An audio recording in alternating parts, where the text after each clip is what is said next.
الحمد للہ رب العالمین والصلاة والسلام علی سید المرسلین اما بعد فاعوذ باللہ من الشیطان الرجیم بسم اللہ الرحمن الرحیم۔ حضرت موسیٰ علیہ السلام ایک بار جنگل میں اللہ کا ذکر کرتے ہوئے جا رہے تھے۔ آپ کے دل میں یہ خیال پیدا ہوا کہ شاید اس جنگل میں میرے سوا اور کوئی اللہ کا ذکر نہیں کرتا، میں اکیلا ہی یہاں اللہ کا ذکر کرتے ہوئے جا رہا ہوں۔ اللہ تعالیٰ جل شانہ کی طرف سے فوراً آپ پر وحی نازل ہوئی کہ موسیٰ اس خیال کو جانے دو، اپنا عصا زمین پر مارو، ہم تمہیں دکھاتے ہیں کہ کہاں کہاں ہمارا ذکر ہوتا ہے۔ آپ نے اپنا عصا زمین پر مارا تو زمین شق ہو گئی، پھٹ گئی، اور نیچے سے پانی جوش مارتا ہوا نظر آنے لگا۔ حکم ہوا موسیٰ اپنا عصا اس پانی پر مارو۔ آپ نے عصا پانی پر مارا تو پانی کے اندر سے ایک پتھر نمودار ہوا، جو پانی پر ظاہر ہونے کے بعد حکم ہوا کہ موسیٰ اس پتھر پر بھی اپنا عصا مارو۔ تو آپ نے اس پتھر پر بھی اپنا عصا مارا تو وہ پتھر بھی شق ہو گیا، وہ پھٹ گیا۔ اس کے اندر ایک سرخ رنگ کا کیڑا تھا۔ آپ نے اس کیڑے کو دیکھا تو اللہ کی حمد بجا لائے۔ اس کیڑے سے آپ نے فرمایا اللہ کے حکم سے بول اور بتا کہ تجھے یہاں کتنا عرصہ ہو گیا۔ اس نے کہا کہ مجھے اس پتھر کے اندر 300 برس گزر گئے۔ آپ نے فرمایا تیرا کام کیا ہے؟ تو وہ کیڑا کہنے لگا اللہ کے ذکر سے بہتر بھی کوئی کام ہو سکتا ہے، میں صرف اپنے رب کا ذکر کرتا ہوں، صرف اپنے رب کو یاد کرتا ہوں۔ اللہ تعالیٰ کی طرف سے میری روزی مجھے دے دی جاتی ہے، اور اب تو کئی دنوں سے میں اللہ کے ذکر میں ایسا محو ہوں کہ نہ کچھ کھایا ہے نہ پیا ہے۔ مجھے دن میں کئی بار کھانے پینے کے لیے دیا جاتا ہے، لیکن میں اس خوف سے نہیں پیتا نہیں کھاتا کہ کہیں میں کھانے لگ جاؤں تو موت نہ آ جائے۔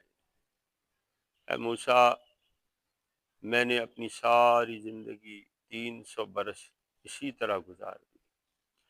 اس کی گفتگو سن کر حضرت سیدنا موسیٰ علیہ السلام اللہ کے حضور سجدہ ریز ہو گئے کہ یا اللہ تو بڑا بے نیاز۔ قرآن کریم فرماتا ہے وَإِن مِّن شَيْءٍ إِلَّا يُسَبِّحُ بِحَمْدِهِ، اور کوئی چیز ایسی نہیں جو اسے سراہتی ہوئی اس کی پاکی بیان نہ کرے۔ ہر شے خدا کی یاد میں محو ہے، ہاں اس کی یاد سے غافل ہوتا ہے تو ایک انسان ہو جاتا ہے۔ انسان اللہ کی یاد سے غافل ہو جاتا ہے، لیکن باقی مخلوقات اللہ کی یاد سے غافل نہیں ہوتی۔ تمہاری یاد کو کیسے نہ زندگی سمجھوں، یہی تو ایک سہارا ہے زندگی کے لیے۔ اللہ ہمیں اپنا کثرت سے ذکر کرنے کی توفیق عطا فرمائے۔ نبی کریم صلی اللہ علیہ وآلہ وسلم کی بارگاہ اقدس میں بعض صحابہ نے عرض کی یا رسول اللہ، مالدار لوگ ہم سے بازی لے گئے، وہ مال کو تیری راہ میں تیرے حبیب تیری راہ میں خرچ کرتے ہیں، اللہ کی راہ میں صرف کرتے ہیں، اللہ کی راہ میں خرچ کرتے ہیں تو اللہ تعالیٰ ان کو اجر و ثواب عطا فرماتا ہے، ان کے درجات بلند فرماتا ہے، اور ہم غریب ہیں، مال خرچ نہیں کر سکتے۔ نبی پاک صلی اللہ علیہ وآلہ وسلم نے ارشاد فرمایا کہ سنو، مالدار لوگ چاہے اپنا سارا مال اللہ کی راہ میں لٹا دیں،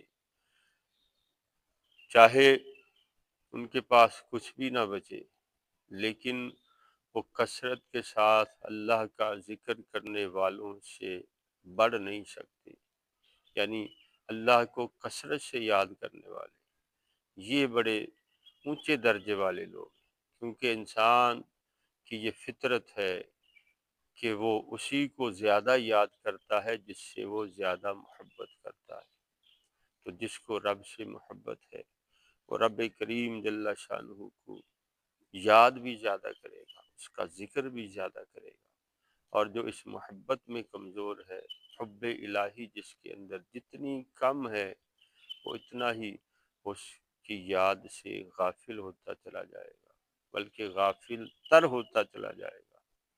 اللہ ہمیں غفلت سے بچائے، آمین بجاہ النبی الامین صلی اللہ علیہ وآلہ وسلم۔